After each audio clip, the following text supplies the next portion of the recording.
Calling to order the combined meeting of the Diamond Lake District 76 Board of Education. Roll call, please. Ms. Angarola. Here. Ms. Bayless. Here. Ms. Hale. Mr. Halpin. Here.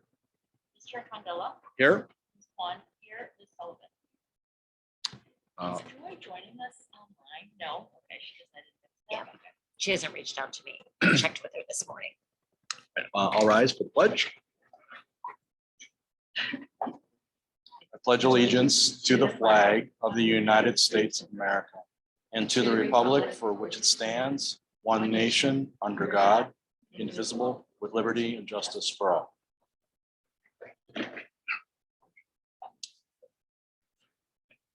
At this time, we open the floor for public comments on agenda items only. Is there anyone on? Being no comments, we'll move on to the business agenda. The first item is the first read of Press Policy 109. That's there to review, and we'll go over that at the August meeting.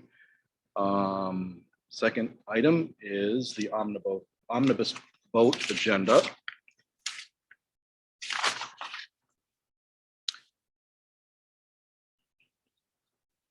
Items on the omnibus vote agenda are considered routine and or non-controversial and will be approved by one motion. If any one board member, staff, administrator, or citizen wishes to have a separate vote on any item or items, that item or items will be pulled from the omnibus vote agenda and voted on separately. Be it resolved that the Diamond Lake 76 Board of Education accepts and approves the omnibus vote agenda items A through E as listed. May I have a motion to approve? Sullivan. Mr. Halpin. Yes. Ms. Angarola. Ms. Bayless. Hale. Mr. Condella. Yes. Ms. Kwan. Yes. The next item is approving the tentative budget and to set the budget hearing date. Whereas ILSC 105-517-1 directs the board to provide at least one public hearing prior to final action on the budget, and whereas notice of the public hearing must be published in a local newspaper at least 30 days prior to the time of the hearing, therefore be it resolved, the Diamond Lake School District Board of Education approves the 2022-23 tentative budget as presented and sets September 20th, 2022 at 7 p.m. as the date for a public hearing on the 2022-23 budget.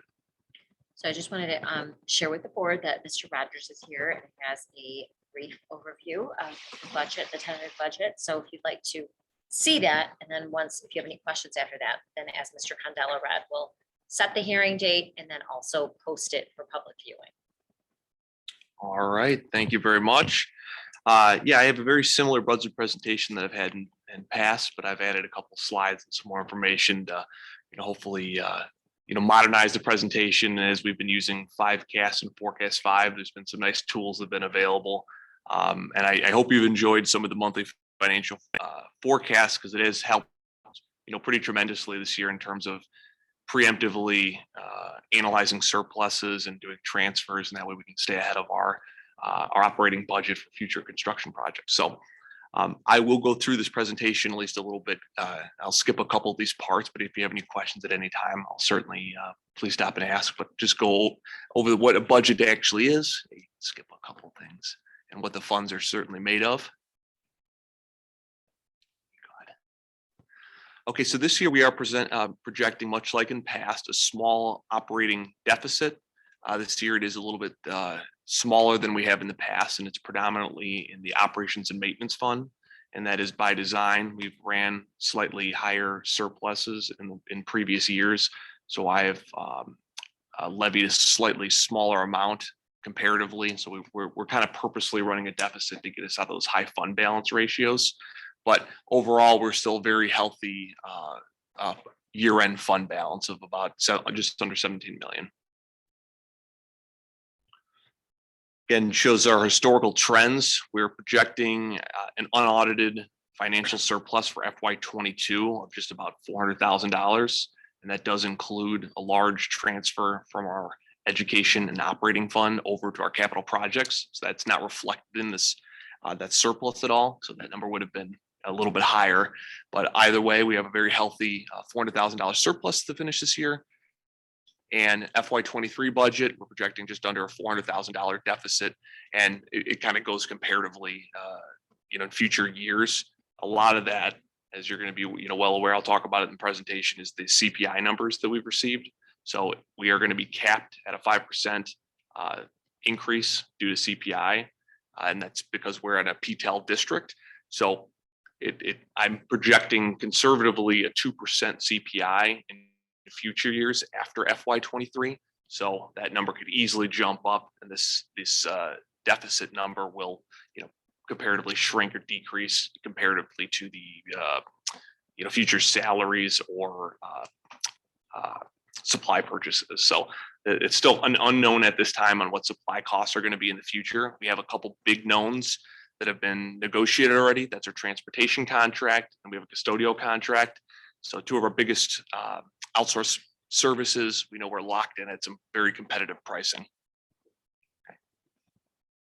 This just gives a general fund overview on what we have estimated at the end of FY22, our budgeted revenues and expenditures, and what the end estimated fund balance is going to be after FY23.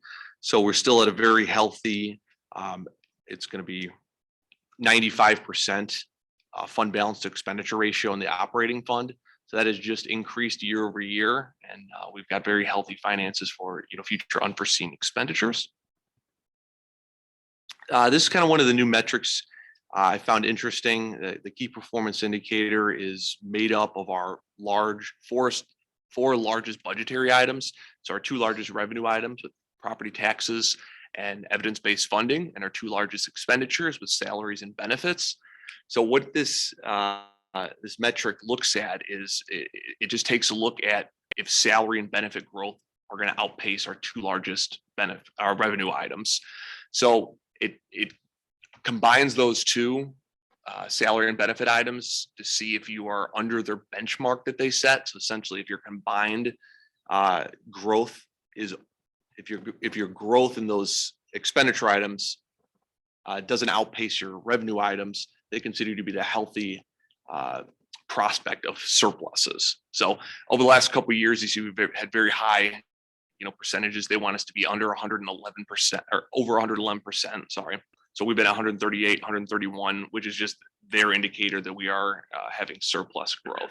Obviously, there's other metrics that can go into here. If you have high transportation costs or a large amount of capital, not capital projects, but operation maintenance expenditures, that's not really driven in here, but it is a good metric that we've had pretty outstanding growth in terms of our fund balance and done a good job of outpacing our salary and benefits that we've negotiated. Obviously, we're going to have that coming up in the next couple of years.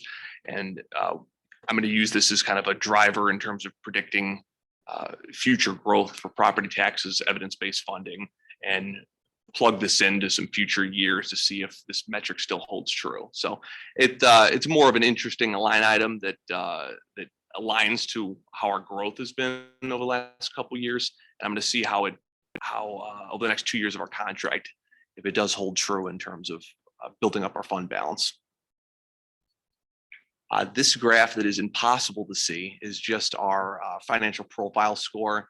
So it just shows we've held stable at a 3.8 rating, and really the only metric that is not in the green where it's a long-term debt obligation, and that's strictly because we have outstanding bonds and referendum bonds that are, so our borrowing capacity is fairly limited unless we issue more referendum bonds.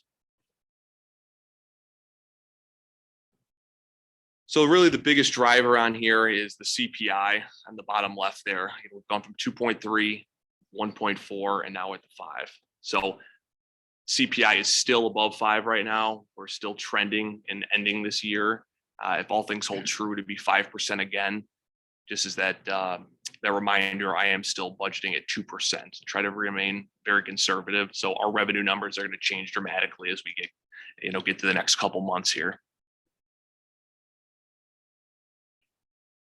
This goes over I just kind of isolated the education fund in these graphs just because that is our largest fund and our biggest driver in terms of our year-over-year costs.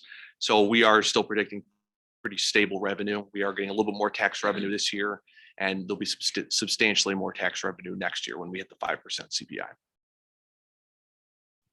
And our revenue is held very static. We've received a lot more federal tax revenue over the last couple of years just based on the ESSER funding. I have no predictions of receiving future federal funding like that in that level. So I'm just keeping grants stable. If we do get any more evidence-based funding, that'll just be more of a financial boon, if you will, we could use for future projects. You could skip that. I've kind of gone over that. So the expenditures themselves, the biggest questions that we're going to have, not next year, but in future years, are going to be whether we're going to maintain and continue those positions that we've hired with the ESSER 3 funding. So they've been a nice program that we've done with the, why am I drawing a blank?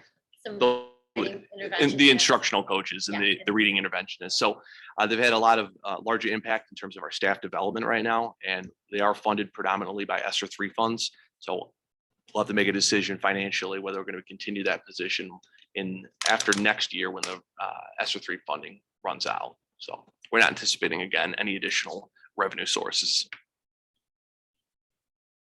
So salaries for this upcoming year are 4%. Next year, they're also going to be 4%. Oh, sorry. 4% next year. They'll also be 4% FY24. Benefits will increase the same percentage by 8%. As a reminder, we did approve a 5% increase to the insurance costs. So staff still saw a 3% reduction in their insurance rates.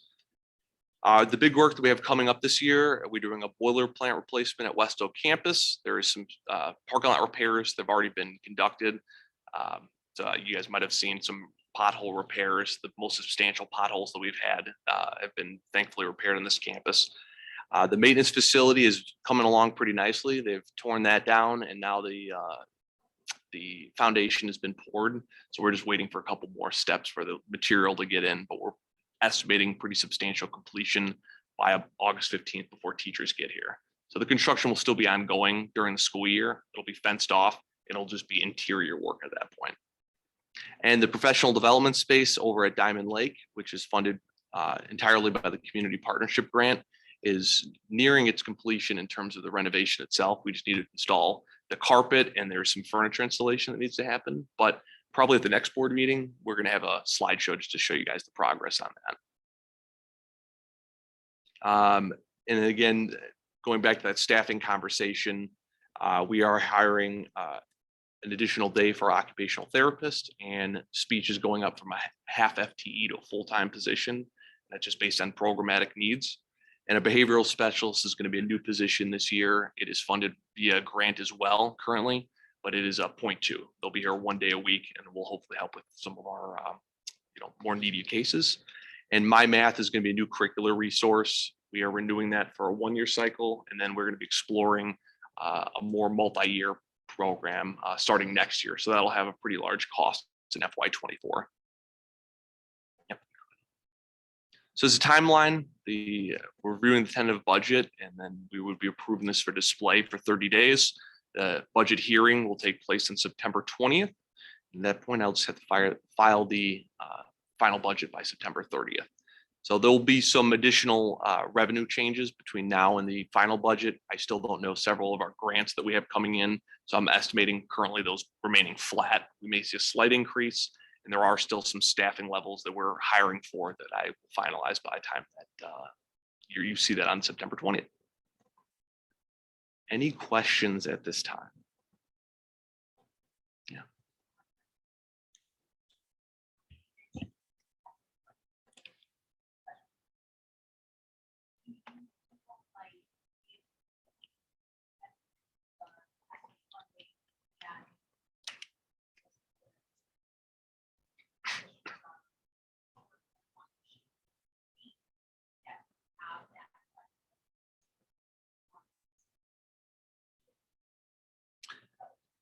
Yeah, we've done a really nice job, I think, of future proofing some of these positions. So for instance, ESSER 3 is currently funding a reading specialist.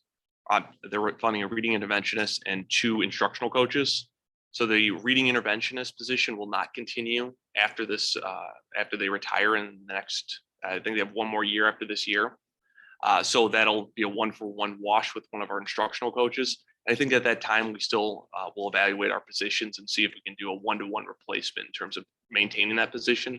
But either way, we've maintained a very nice surplus over the previous years where I think we can confidently use that to maintain those instructional coaches. So I know it's a fairly new position, but based on all our data that we've and studies that we've done, it's had a large impact on our population.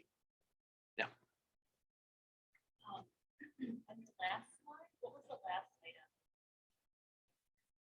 Oh, great question. So I've regularly maintained at least a fairly small contingency comparatively to our operating fund. So in the education fund, I don't have the exact number, but I believe it's about $75,000. The operations of maintenance, I'll contain about a 35,000, transportation around a 10 or 15. So altogether, it's 155,000. And what we've predominantly used that for is if there's any new curricular resources that are needed, or gasoline prices were almost double what I budgeted this year. So we've used some of that contingency for that, but it's mostly just to maintain some flexibility. This year, we've changed up how principals have budgeted. So instead of using a strict zero-based budget for all the principals, I've utilized more of a pot of money that they're going to assign their staff. So it kind of gave them a little bit more control rather than with zero-based budgeting. It's okay, you're underusing in one fund, which means you can kind of overuse in another. And in the end, as long as you stay under the total dollar amount, you're good in terms of your budget. I wanted to kind of give them more strict guidelines in their per line item basis. So if you're overspend in this area, you need to justify it and then figure out how you're going to react to it. So each principal's underspent their limit that we've given them, and the remaining amount I put into contingency. So each building kind of has their own small contingency that makes up the education fund.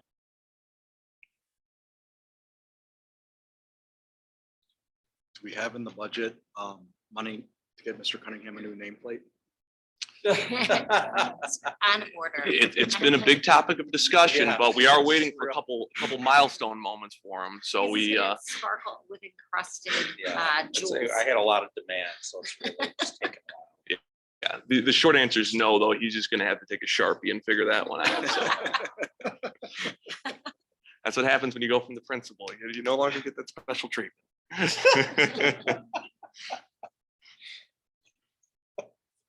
But I'm always available from now until the 20th.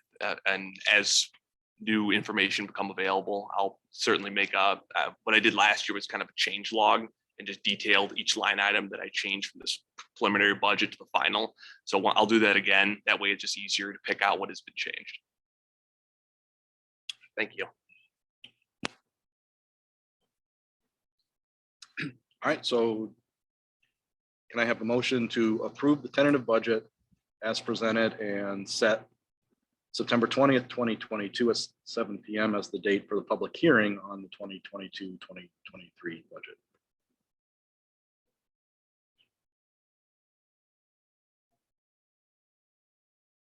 Sorry. And second. Okay. Ms. Galen. Ms. Sullivan. Ms. Ingerola. Ms. Hale. Mr. Hoffman. Mr. Cavella. Yes. Yes. Our next item is personnel. We have 2 new hires, 3 new hires. We have 2 new hires. 2 new hires. Be resolved, the Diamond Lake 76 Board of Education accepts and approves the personnel items as depicted on the agenda. May I have a motion to approve? Second. Mr. Hoffman. On, yes. Ms. Ingerola. Ms. Bayless. Ms. Hale. Mr. Candela. Yes, Ms. Sullivan. and that concludes our business agenda.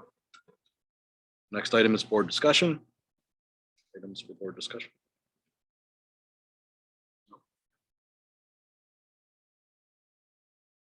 Freedom of information requests, we had none. Notices and communications. We have, as always, our board meeting calendar. We have a newsletter singing the praises of our very own Dr. Sharma Lewis. I just want you guys to know that whose picture was included. I don't know if you saw it. There was only one. It was 3 superintendents to watch, but only one picture. No. I didn't write it, but I just thought it was funny because I'm like, see, it's those headshots.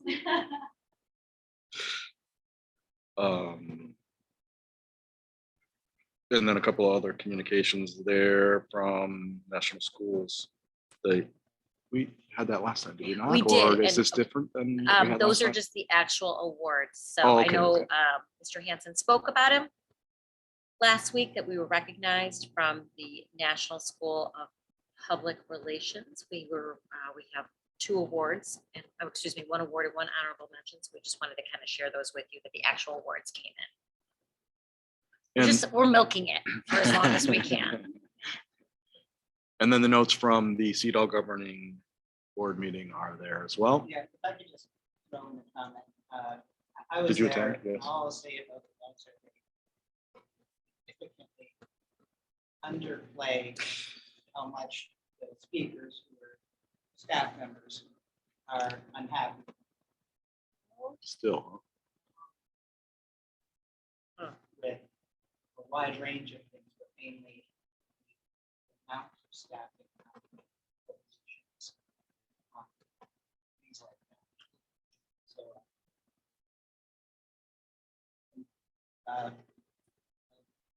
Al also indicated that they are placing some of their staff in members' schools. She was looking at people, she said that. Meaning that We took them. Dr. Olson, Yeah, we- oh, We coached her. as one of the doctors, but it was way. Oh. Yes. Teachers. Staff. That's too bad. well, thank you for attending that, John. Okay, so next, public comments on non-agenda items. Are there any? So we'll wait a moment if anyone joining us online wants to make a public comment on non-agenda items.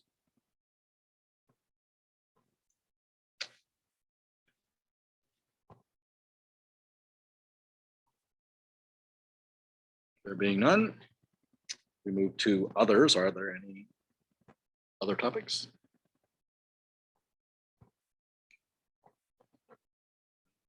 Take a motion to adjourn. Yes. Mrs. Sullivan? Davis? Ms. Angarola? Ms. Hale? Mr. Halpin? Yes. Mr. Candela? Yes, Yes. thank you. That's